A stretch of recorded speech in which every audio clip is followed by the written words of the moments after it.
शिक्षा नीति 2020 माईनेप 2020 की जो विशेषताएं हैं उसमें 3 वर्ष से बच्चे विद्यालय में प्रवेश करेंगे।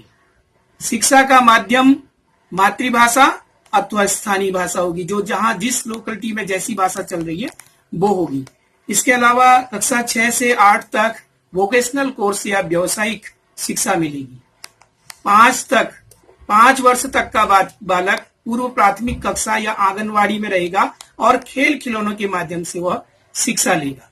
उसके बाद जब वो तीसरी, चौथी, 5वीं में जाता है तो हिंदी, गणित इत्यादि सामान्य विषयों के साथ वो अध्ययन करेगा। कक्षा 6 से 8 के अध्ययन में व्यावसायिक शिक्षा यानी वो अनेक व्यावसायिक जो कार्य होते हैं उनको करेगा। इसके बाद की जो 9 से 12 तक की कक्षा है उसमें बच्चा कक्षा 9 से ही अपने पसंदीदा विषयों का चुनाव कर सकेगा और वो कभी भी अपने विषयों को कभी भी बदल सकेगा।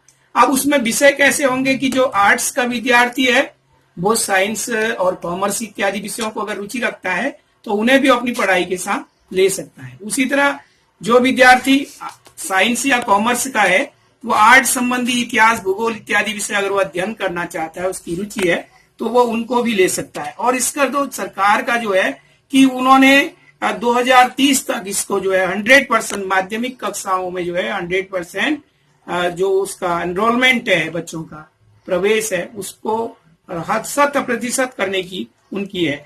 10वीं और 12वीं के बोर्ड को नया स्वरूप दिया गया है। अब जो परीक्षाएं होंगी, अब तक वर्ष में बच्चा केवल फाइनल परीक्षा देता था, केवल 1-2 महीने की तैयारी करता था। अब वो बच्चा वर्ष में 2 सेमेस्टर होंगे, प्रत्येक वर्ष 9 में भी, 10 में भी, 11वीं 12वीं में 2-2 सेमेस्टर होंगे और सेमेस्टर के माध्यम से वो बच्चा देगा। इसी तरह बहुविषयक होगा कि बच्चा जो उच्च कक्षाओं में है बहुविषयक और उस पर भी समझ पर आधारित होगा, केवल रटने की प्रवृत्ति नहीं होगी, रटने पर जोर नहीं दिया जाएगा, समझ पर, क्रिया आधारित क्या क्यों कैसे पर निर्भर होगा।